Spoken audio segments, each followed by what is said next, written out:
Today I'm building a custom piece to complement my client's George Nakashima dining table. And for those of you who aren't familiar, this is George Nakashima.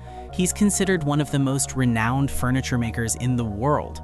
Some of his pieces have sold for as much as $800,000. Even a few of his coffee tables have gone for over $200,000, which is pretty wild considering some people wouldn't spend that much on a house. So here are a few examples of his work, and as you can see, this is what we now call mid-century modern. He was especially known for working with live edge wood in his furniture, and as you can see here, I'm also using live edge wood to make this charcuterie board to match that table.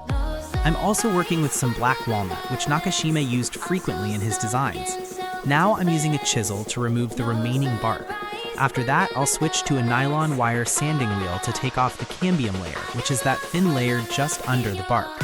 A lot of people mistake the bark for the live edge, but they're not the same.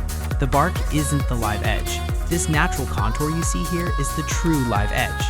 It's important to remove the bark because first off, a lot of it has already fallen off by the time you get the wood, and over time, whatever is left will likely keep flaking off and make a mess in your client's home, so always remove the bark. After that, we'll cut the charcuterie board down to its final size. Then we'll move on to shaping the handle, and this is one of the reasons many woodworkers prefer walnut. Compared to other hardwoods, it's easier to work with and sands really well.